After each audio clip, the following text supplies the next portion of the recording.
Now I'm going to start discussing the VA Voc Rehab program and my introduction to college. So the way it works is if you have a GI Bill, the GI Bill pretty much is going to pay for you to go get a 4-year college degree. Really, it doesn't matter what degree you go after as long as it's a legitimate degree. So if you want to get a bachelor's degree in ballerina arts, whatever, that's your choice. You go through and they just pay for your schooling and you've got that 4-year period to use up. Voc Rehab, which is a vocational rehabilitation and education program, is quite a bit different. The whole purpose of that program, VRE, is to get you whatever certification that you need to work a meaningful job that you want to do. If you're into mechanical stuff and you want to become an auto mechanic, they will pay for you to go to a auto mechanic school. They'll pay for all of your licensing fees, everything you need to go out and actually get a job. If you want to be a welder, they'll pay for your welding school, all your state licensing and all of that stuff. If you want to work some type of a corporate environment where you need a regular college degree, associate, bachelor, or even master level, as long as that degree is required for you to get that job, they will pay for all of it. But unlike the GI Bill, where you just choose whatever, with Voc Rehab, you have to do a whole lot of research. You have to go through Department of Labor and look up all these different statistics. You have to pretty much write out an entire report on, is this job actually hiring right now? Are they in high demand? Are they paying a decent salary? All of these kind of things. And to show that if you get this college degree, you will be able to get a job in this field. If you can show all of that, they will approve you to go through this degree. So you can take all the classes, do all the stuff you need to. And if your job requires any further certification or licensing on the state or federal level, whatever, they also will pay for that. They cover whatever's necessary for you to get your job. But you have to go through on your own, do all this research to prove to them that this degree is necessary for this job, that that job is going to be hiring, and that you will be able to work. Now I start looking at different options, and just off the top of my head, I'm starting to think, okay, if I start doing this program now, more than likely within the next 6 months, maybe a year, I'm going to be re-enlisting. So I'm not really caring too much, but at the same time, I know that if I re-enlist, I might be able to re-qualify for a new GI Bill when I get out, where I can finish the degree. And it could be a degree that seems like an interesting job. For me, I'm looking around and I'm noticing that a lot of the military posts, military bases, they're hiring civilians to do certain jobs. Now, I was always, as an infantryman and before, I was really good with firearms. I liked learning about how they work, how they function, how they go together, the history of them. And I'm seeing that places like Fort Benning, Georgia, Camp Pendleton for the Marine Corps, a lot of these places, they're arms rooms, the guys that are acquiring, building, repairing, maintaining the weapon systems. A bunch of them are civilians. And I decide, okay, I'm going to go and get a degree as a master gunsmith. If anybody's watched Red Jacket Firearms back in the day, you might have seen one of their gunsmiths on there, Vince Buckles. He was a graduate of PGS, Pennsylvania Gunsmith School, something like that, sorry. I'm trying to remember it off the top of my head, but it was basically one of the best gunsmithing schools you can get in the U.S. I end up talking to him. I am actually able to get a hold of him, and I start talking to him about it, being a former veteran, trying to get into it and talking about the options. So I start looking into it. It took a lot of pushing and shove, but the VA approved me to go and get that program. So I was going to go through, spend 2 years going to this gunsmithing school and get certified. And at the same time, the VA would pay for all my federal licensing fees to be a gunsmith so that I could go and get one of these jobs. And again, the two places I was mostly looking at were either like Fort Benning or Camp Pendleton. Now I knew at the time I'm not going to be getting this job for a while, probably not until several years down the road after I've already gotten the military, served in the military for quite a while, and when I finally do decide to leave the military service, this is the kind of thing I can go back into, finish up the degree, and have a job to do post-military. But I get approved for it. The only problem is these schools are pretty deep in the waiting list. And even with Vince's help, talking to the school about it and everything, it looks like it might take a year for me to be on a waiting list to be able to get into the school. The VA was not okay with that. They wanted me to start school immediately so that I could get hired as soon as possible. And I try to explain to him, look, if I go and get a normal 4-year college degree, I'm going to be going to school. You're going to be paying for 4 years of school, and it will be 4 years before I graduate and start working. If I go to this gunsmithing school, you're only going to have to pay for 2 years of the school plus my licenses. So even if I have to wait 1 year to get into the school, I will be graduating in only 3 years as opposed to 4, which means I will start working in 3 years instead of 4. I will be working sooner. They still didn't want to go for it. So I start looking, okay, what are my alternatives? Well, I know that the VA in the past has paid for people to get their pilot license. Now, I had already been a student pilot. I had plenty of flight hours. And in Oregon, you've got a lot of jobs that are hiring for helicopter pilots. You have BLM, the Bureau of Land Management. You have the Department of Forestry. There in Oregon, we have Erickson Sky Crane. That's a company that builds the Sky Crane helicopters. So there's a lot of different jobs just right there in Oregon that are hiring helicopter pilots. And I was thinking, okay, if they can approve me for that, at least now I can, and until I get re-enlisted, I can just spend my time getting paid to go through more flight school. They just flat out denied that. They said the VA is no longer paying for people to get their pilot license. And by this point, time's starting to run out, and I'm just trying, okay, what kind of general degree can I do that is going to be somewhat enjoyable, and if I go to college again later on after military service, I can just pick it back up and get a degree that'll be applicable towards whatever jobs.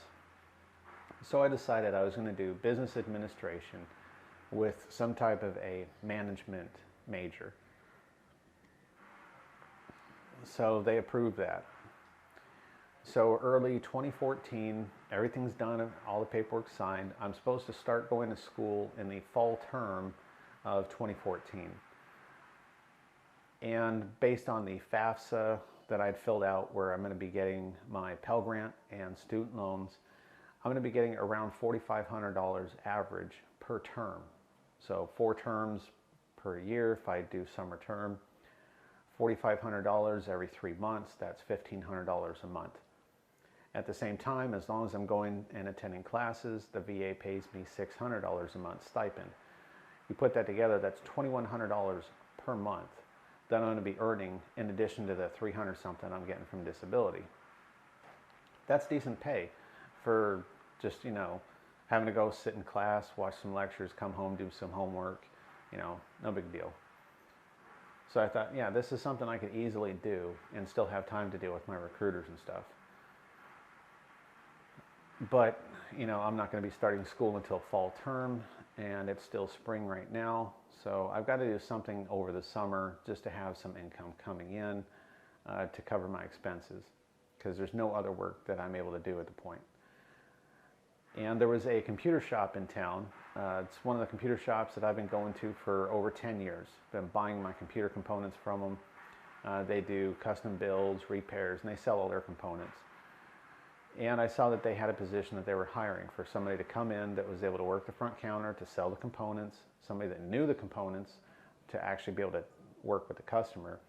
But at the same time, they would be going in the back and building new computers that they would sell in the front, or repairing computers for customers that brought them in for repairs and service. No problem. They knew that I had been shopping there. They knew what I was doing. I, got hired, I think, 3 days after I applied. So right, at the end of spring, I start working there. And after 2 weeks, I get laid off. The situation was, the guy that owned this computer place had also been running a medical marijuana dispensary. And Oregon at the time was doing the legalized medical marijuana, and they're starting to see major business growth in their dispensary business. But he's got too much time trying to put part of his time into the computer place and the other time into the dispensary. He thinks he's going to make more money if he just shuts down the computer business and just go all the way into the dispensary. So they make that decision. They shut down the computer shop and start putting all their time and money into the dispensary. So I was only there for just not even under 2 weeks, get laid off. So now I'm like, all right, so my summer job that I was looking forward to just collapsed. I quickly put in the paperwork with the school, and I got approved to start attending classes for the summer 2014 term instead of waiting for a fall term. Also, because I got my GED in high school, I was behind on some of the math classes and a couple of like the English and science classes that you have as the requirements for that bachelor's degree. So I figured if I start in the summer term, I can start knocking out some of those math classes and whatever was going to be required. So that way, fall term I'm actually taking the courses required for the degree. The VA was not going to straight out pay for those initial classes because they only pay for classes that are for the degree itself, but financial aid would still be covering it, and I was able to work with the VA to get them basically to agree to pay for those classes anyways. So summer 2014, I started attending college. And the way I worked it is, in our town we had 2 colleges. We had a smaller community college and we had a larger college. It was a fairly decent university. And then we had some other really big schools out of town, but I didn't really feel like driving or having to move and relocate to attend a school, since I didn't think I was going to be doing this for long. I thought I'd just be re-enlisting in 6 months to a year. I chose to start attending the community college first because, not having been in school for 20 years, the community college was a little bit smaller campus, and they had some of the students were older. We had a couple of students that were in their 60s. So I thought that'd be a little bit of an easier environment to get started in. And I also decided that if I do it, I'm going to do 2 years at the community college, get my associate degree first, and then I'll transition over to the university. That way, if something happens and I re-enlist and I get back in, maybe I'll at that point have finished my associate degree first. So at least I've got something there to back it up. So if I, at some point in the future, after a lengthy military career, get out and decide I'm going to finish the bachelor's degree, since I already have the associate, I can go to a different college. That was the plan. Because of trying to get caught up in a bunch of classes, I ended up spending 3 years instead of 2 years at the community college, but it was okay. The advisors that we had were veteran advisors. So the student advisors only dealt with veteran students, and there were quite a few. Those advisors, they weren't teachers, they were strictly advisors. They were all veterans themselves. They worked very closely with the VA. They knew all the procedures, the paperwork.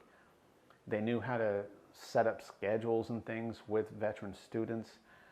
They were able to work as an intermediary between the students and the faculty. So if you had to miss some classes because of medical appointments, they were able to work things out, reschedule some stuff, get you alternate test dates so you could still continue going to your classes, not miss anything, and still be able to go to your VA appointments and stuff like that.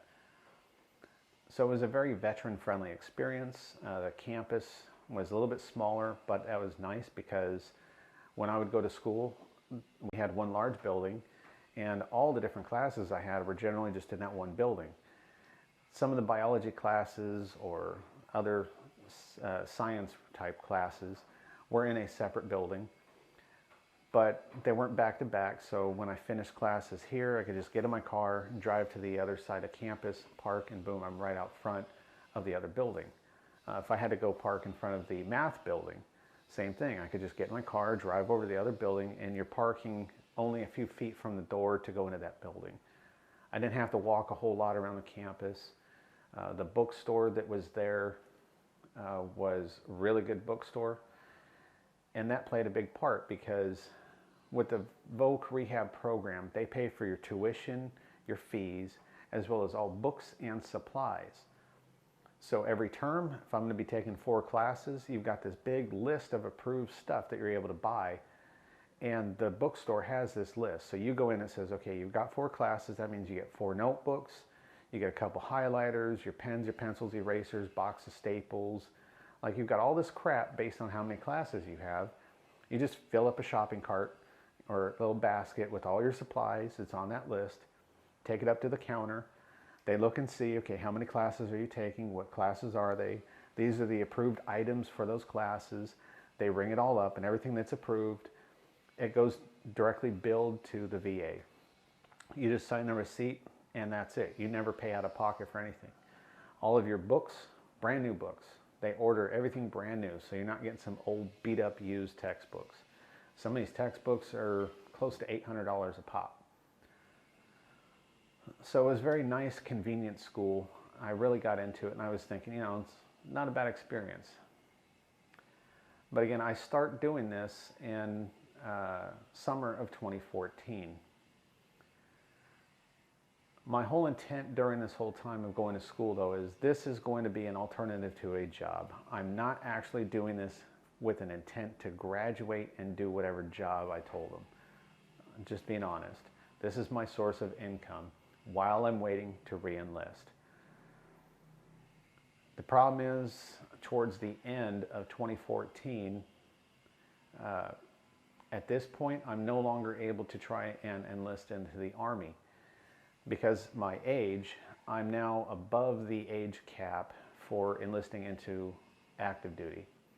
I'm also past the age for going into the Army National Guard. At this point, my only option where I was able to try and enlist was the Air National Guard.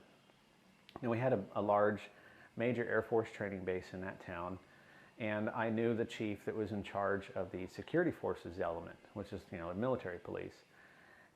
Coming from a military background, that seemed like it was going to be the closest job I could do that I was going to enjoy. And my plan was, I enlist into the Air National Guard, do the shortest term possible. That way I'm able to get back in, pass the doctors, physicals, and all that, so I'm serving. I'm in uniform. When I finish that 2 years, and it's time to re-enlist, I'm re-enlisting back into the Army. Straight off, transfer, it's easy to do. Don't have to worry about doctors saying no. So that was my plan. Well, at the end of 2014, I get a letter in the mail from the Surgeon General of the Air National Guard, basically telling me that my injuries were too severe, and no matter what I try to do, no doctor will approve me to re-enlist, and that I should just quit trying. The base reality is I will never serve in the military ever again. Just straight out. That letter killed me. I mean, that right there was just a complete crush to all of my hopes and dreams. You know, at this time, I had been trying to re-enlist for 15 fucking years, going through recruiter after recruiter after recruiter. All this time spent, all these opportunities missed for nothing. That now I'm being told I will never be able to re-enlist. I'm never going to serve in the military again. Simple as that. That was my last option. So at this point, going to school, getting this degree to do a job, this is my only option. I've got to take it more seriously now. So that's when I kind of changed my pitch and really started thinking about, okay, once I get this degree, what are my options going to be? What can I do with this degree? What can I do that's going to be close to the military? And we'll go ahead and start picking up that part of it on the next video. But yeah, it was very devastating to just all of a sudden be told, look, you're never getting back in. And it's not like this is some local guy. This was the guy in charge of the entire Air National Guard. So that was it. That was my crush. Unless I was able to go back in time and somehow reduce my age to be within the legal levels for the other branches. That was it. I was done. So It sucked.